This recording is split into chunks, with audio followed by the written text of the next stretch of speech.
Welcome to our YouTube channel Chemistry by Saad Anwar।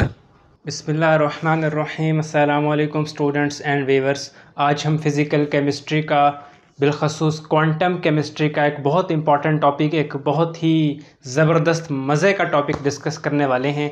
जी हाँ, ये topic है rigid rotor. Rigid rotor, इसको कुछ बुक्स में रिजिड रोटेटर भी बोलते हैं। इस टॉपिक को पढ़ने से हमें फ़ायदा क्या होगा और इस टॉपिक को हम क्यों पढ़ेंगे, आज हम ये चीज़ें डिस्कस करने वाले हैं। इस टॉपिक की थोड़ी डेरिवेशन, थ्योरी वगैरह को डिस्कस करेंगे।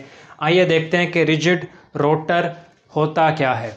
रिजिड रोटर एक ऐसी चीज़ को कहते हैं कि जिसको अगर रोटेट किया जाए तो उसके पार्टिकल्स के दरमियान डिस्टेंस चेंज न हो, उसके पार्टिकल्स इस तरह फिक्स हों कि हम उसको रोटेट भी करें तो भी डिस्टेंस चेंज ना हो। फ़र्ज़ कीजिए ये एक रिजिड रोटर है, यहाँ एक मॉलिक्यूल लगा हुआ है, यहाँ एक मॉलिक्यूल लगा हुआ है, या यहाँ एक एटम लगा हुआ है, यहाँ ये एटम लगा हुआ है। हम इसको रोटेट भी करें, जितना मर्ज़ी रोटेट करें, यूँ रोटेट करें, यूँ रोटेट करें, इन दोनों के दरमियान का डिस्टेंस नहीं बदल रहा, इन दोनों के दरमियान का फासला वैसा ही है, चाहे हमने इसे जितना मर्ज़ी रोटेट किया। इस तरह की चीज़ को, जिसको हम जब रोटेट भी करें तो उसके दरमियानी फासला बरकरार रहे, फासला चेंज ना हो, इस तरह की चीज़ को कहते हैं रिजिड रोटर या rigid rotator. Rigid rotor means the distance between particles does not change as they rotate. The theory of rigid rotor is useful in dealing with rotational spectra of diatomic molecule. जब हम diatomic molecule यानी कि ऐसा molecule जिसके दो diatomic molecule यानी कि दो एटमों पर मुश्तमिल molecule कि रोटेशनल स्पेक्ट्रा को जब हम डिस्कस करना चाहते हैं तो हमें रिजिड रोटर का पता हो, हमने एक इक्वेशन डेवलप करनी है। डायटोमिक मॉलिक्यूल में be compared to a rigid rotor, कह सकते हैं डायटोमिक मॉलिक्यूल को एक रिजिड रोटर। कब? If the masses of electron and the vibration of nuclei are ignored. अगर हम न्यूक्लियाई की वाइब्रेशन को इग्नोर कर दें और उनके मैसेस को इग्नोर कर दें इलेक्ट्रॉन को, तो हम डायटोमिक मॉलिक्यूल को, this is like a diatomic molecule, इसको एक रिजिड रोटर कह सकते हैं। तो आइए देखते हैं classical treatment of rigid rotor. Rigid rotor की क्लासिकल ट्रीटमेंट क्या है, इसको डिस्कस करते हैं। हाँ स्टूडेंट, आइए देखते हैं कि classical treatment of rigid rotor या रिजिड रोटेटर क्या है। ये एक डायग्राम है। इस डायग्राम में हमने 2 एटम लिए। एक एटम के मास को m1 बोला, दूसरे एटम के मास को m2 बोला, और ये दोनों एटम रोटेट कर रहे हैं। इनका सेंटर ऑफ ग्रेविटी Cg ये है, सेंटर ऑफ ग्रेविटी ओरिजिन पे ये है, और इस एटम से फासला r है, और इस एटम जिसका मास m1 है, इस सेंटर ऑफ ग्रेविटी से फासला r1 है, और इस एटम जिसका मास m2 है, इसका सेंटर ऑफ ग्रेविटी से फासला r2 है। ये फिगर का कैप्शन क्या है? Rigid rotor model for a diatomic molecule. तो ये सारी बातें हमने ये जो डायग्राम में मैंने एक्सप्लेन की वो यहाँ लिख दी। Consider a 2 particle rigid rotor like a diatomic molecule with mass m1 and mass m2 and separated by a fixed distance r. Assume that the center of gravity Cg is center of gravity दोनों के दरमियान का ये वाला point of a system is fixed at the origin. Let the distance of m1 from the center of gravity be r1 and distance m2 be r2। इस तरह चूँकि बीच में है सेंटर ऑफ ग्रेविटी, तो ये फासला बराबर है। तो m1 r1 is equal to m2 r2, इसको इक्वेशन 1 कह दिया। हमें ये भी तो पता है कि जो r है ये बराबर है r1 प्लस r2 के। From equation 1 m1 is equal to m1 r1 is equal to m2 r2। तो हमने यहाँ से r2 की वैल्यू पुट की। r2 की वैल्यू हमने कैसे निकाली, ये साइड पे देखें। r2 की वैल्यू हमने यहाँ से निकाली इक्वेशन 2 से, उसको पुट किया, इसको अंदर मल्टीप्लाई किया, चीज़ों को जस्ट रीअरेंज इधर से उधर किया। यहाँ हमने क्या किया, r1 को कॉमन ले लिया, तो r1 की वैल्यू आ गई m2r over m1 plus m2। इसको हमने इक्वेशन 3 का नाम दे दिया। जिस तरह डियर स्टूडेंट्स, जिस तरह हमने इक्वेशन 3 को कैलकुलेट किया है फॉर r1, इसी तरह हम r2 के लिए एक इक्वेशन डेवलप करेंगे। तो जी हाँ स्टूडेंट, इक्वेशन 1 से हमने R2 की वैल्यू निकाली। ये इक्वेशन 1 थी। हमने इसमें क्या किया, इसमें R1 की जगह पे उसकी वैल्यू पुट कर दी यहाँ से, और फिर इसको रीअरेंज किया, कुछ कॉमन लिया, और इस तरह R2 की वैल्यू, ये आप देख सकते हैं कि हमने R2 की वैल्यू निकाल ली। कैसे, हमने M1 R2 को इस तरफ ले गए, और फिर यहाँ से हमने R2 को कॉमन आउट किया तो M2 प्लस M1, और ये बचा, यहाँ से हमने R2 निकाला, ये सारा फैक्टर उधर ले गए तो M1 R over M1 plus M2 बच गया। वी आल्सो नाउ, जी हाँ स्टूडेंट, अब हम मोमेंट ऑफ इनर्शिया की बात करेंगे। We also now moment of inertia I of rotating body about GC centre of gravity क्या होता है।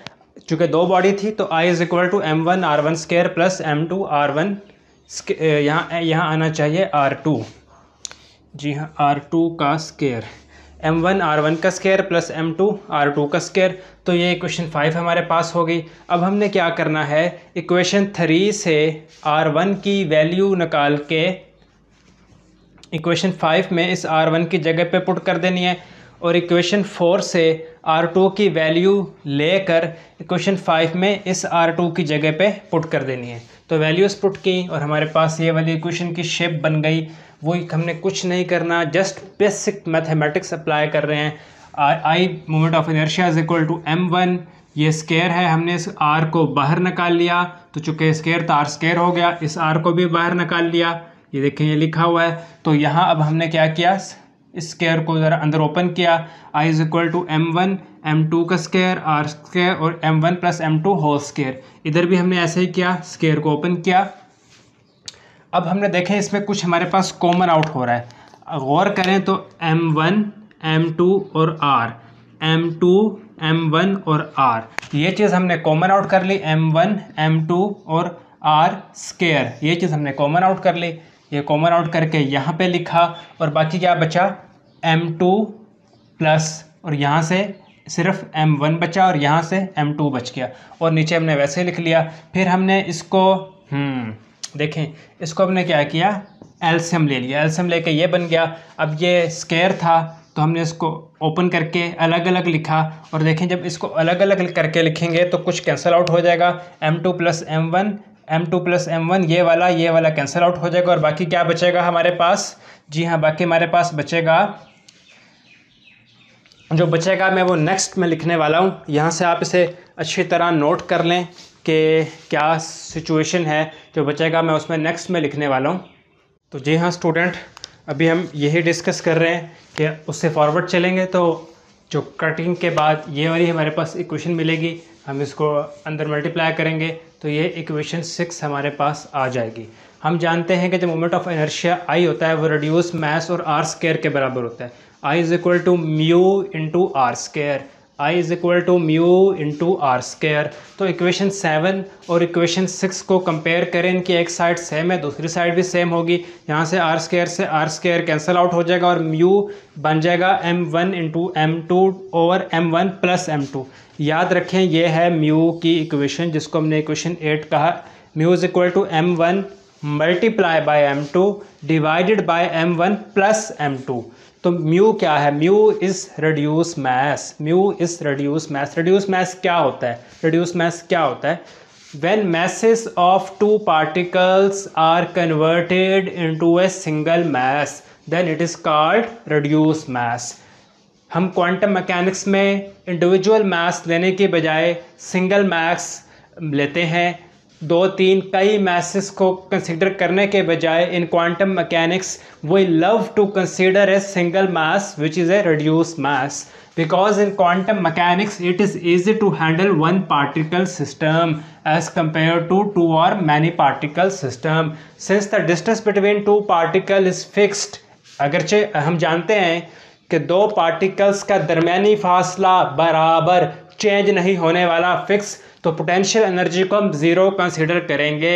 हम पोटेंशियल एनर्जी को ज़ीरो क्यों कंसीडर करेंगे, क्योंकि distance between two particle fix, तो रोटेशन के दरमियान कोई डिस्टेंस में तब्दीली नहीं आ रही, तो पोटेंशियल एनर्जी इज़ ज़ीरो। तो मॉलिक्यूल के पास कौन सी एनर्जी सिर्फ रह जाएगी, एनर्जी ड्यू टू मोशन रह जाएगी, जो कि काइनेटिक एनर्जी है।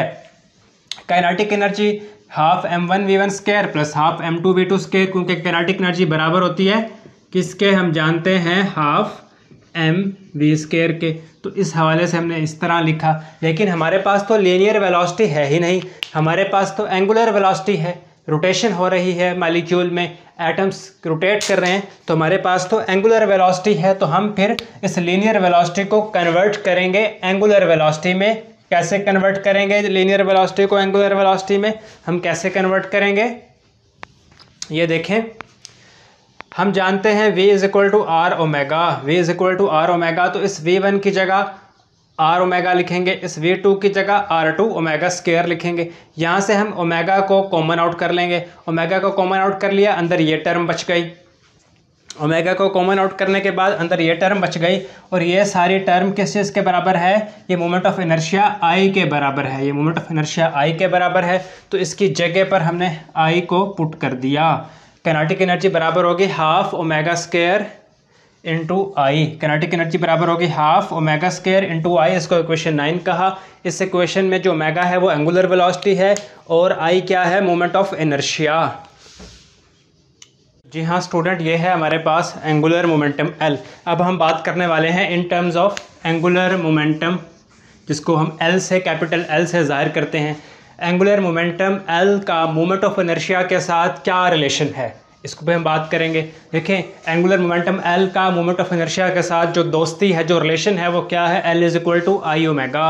L is equal to I omega, दोनों तरफ स्क्वायर लें, L square is equal to I square omega square, इसको 10 प्राइम कह दें। इक्वेशन 9 थी, ये थी हमारे पास इक्वेशन 9 जो अभी हमने पीछे कैलकुलेट की, हाफ ओमेगा स्क्वायर इंटू आई। अब इसमें हम क्या करें, आई के साथ मल्टीप्लाई कर दें और आई के साथ डिवाइड कर दें। हमने क्या किया, आई के साथ मल्टीप्लाई भी कर दिया, आई के साथ डिवाइड भी कर दिया। इक्वेशन 9 की राइट हैंड साइड को हमने आई के साथ मल्टीप्लाई भी कर दिया, आई के साथ डिवाइड भी कर दिया। तो ये आई और आई स्क्वायर हो जाएगा, नीचे आई, इसे इक्वेशन 11 कर दें। अब देखें इक्वेशन 10 प्राइम आई स्क्वायर ओमेगा स्क्वायर है, ये भी आई स्क्वायर ओमेगा स्क्वायर है। तो इक्वेशन 10 प्राइम को पुट कर दें इक्वेशन 11 में, kinetic energy is equal to half I square omega square की जगह एल स्क्वायर ओवर आई, और हम जानते हैं कि आई बराबर होता है म्यू आर स्क्वायर। तो इस आई की जगह म्यू आर स्क्वायर लिखेंगे और ये हमारे पास इक्वेशन बन जाएगी।